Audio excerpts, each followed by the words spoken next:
natin ng masigabong palakpakan, Miss Honelet Avancenia at Miss Veronica Kitty Duterte!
Maayong gabi!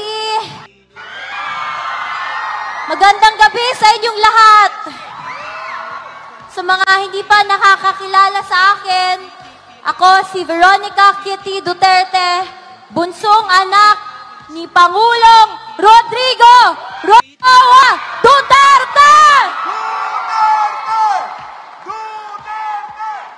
Unang-una, gusto kong magpasalamat sa lahat ng dumalo ngayong gabi. Salamat sa walang sawang pagmamahal at pagsuporta nyo kay PRRD, sa amin na pamilya niya at sa Duterte.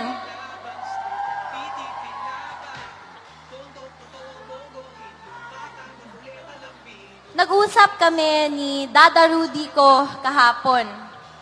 Sabi niya sa akin, ay sobrang proud siya sa akin at ipagpatuloy ko lang daw ito.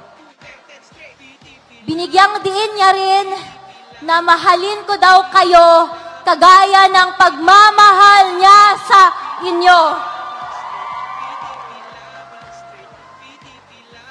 Bata pa ako, 21 pa lang ako, at ayaw ko talaga sanang makisali. Pero namulat ang aking mata at naintindihan ko ang mga prinsipyo at paninindigan na ipinaglalaban ni Tatay Digong.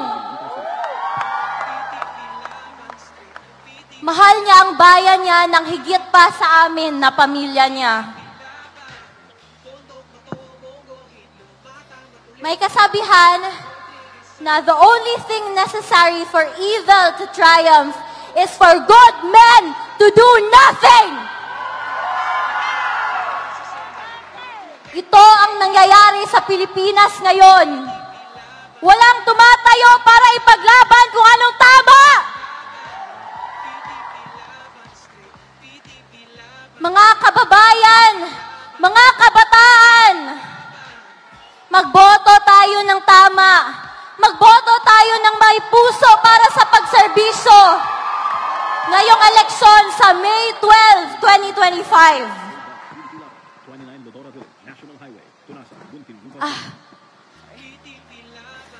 Suportahan natin ang Duterte o PDP senatorial slate. Huwag natin silang kalimutan, mga kababayan.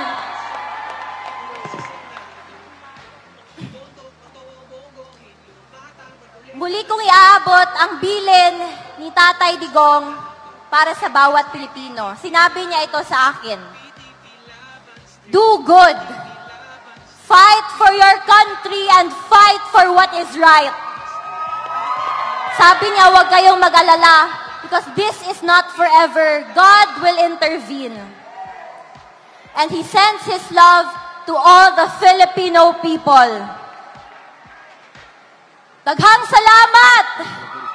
Maraming salamat! And God save the Philippines! Pilipinas! Duterte pa rin! Duterte! Duterte!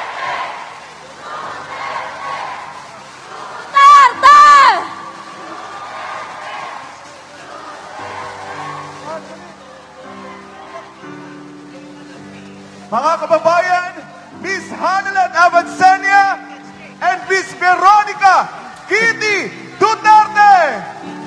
Sinong naniniwala na muli nating makakasama si dating Pangulong Rodrigo Duterte? Sinong naniniwala na ngayong May 12 elections, maipapanalo natin ang Duterte? Sa mga oras na ito, mga kababayan, ipakita natin sa buong mundo ang lahat ng mga Pilipino ay nagkakaisa para kay dating Pangulong Rodrigo Duterte. Malayo man siya, wala man siya dito sa Pilipinas, pero siya ay nananatili sa ating mga puso. Sa mga oras na ito, inaanyayahan ko po ang lahat na ilabas po natin ang ating mga cellphones. Ipakita po natin sa buong mundo ang liwanag. Ang liwanag na yan ay sumisimbolo ng ating pagkakaisa at ang ating paniniwala na muli nating makakasama si Tatay Digong. Ang liwanag na yan ay sumisimbolo na ang Pilipinas Duterte pa rin!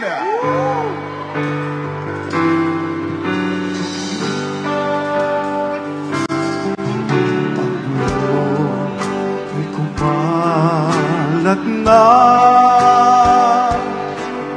isa ang nais nila, isigaw ang nadarama.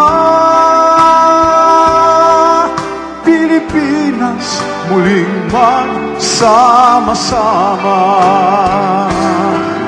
Pilipinas Duterte pa rin ang tunay na nagmamahal sa atin. Laban niya ay laban natin. Pilipinas Duterte pa rin.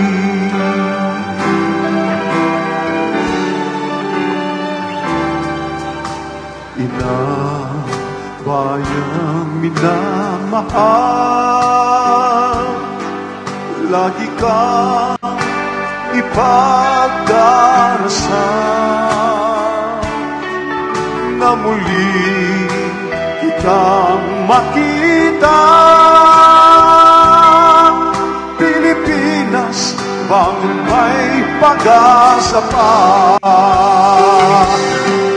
Pilipinas Duterte pa rin ang tunay na nagmamahal sa atin.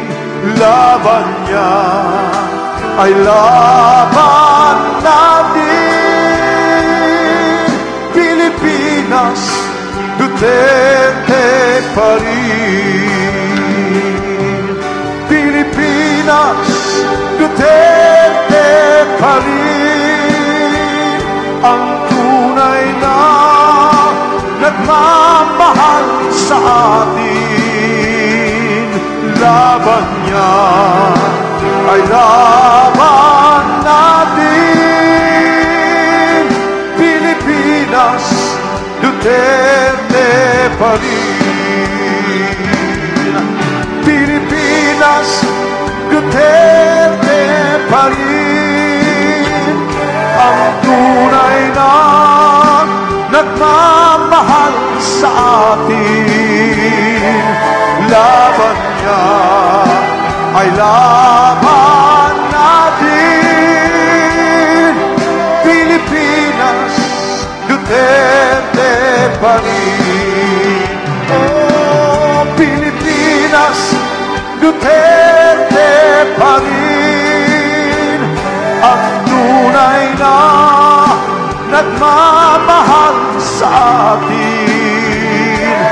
Laban niya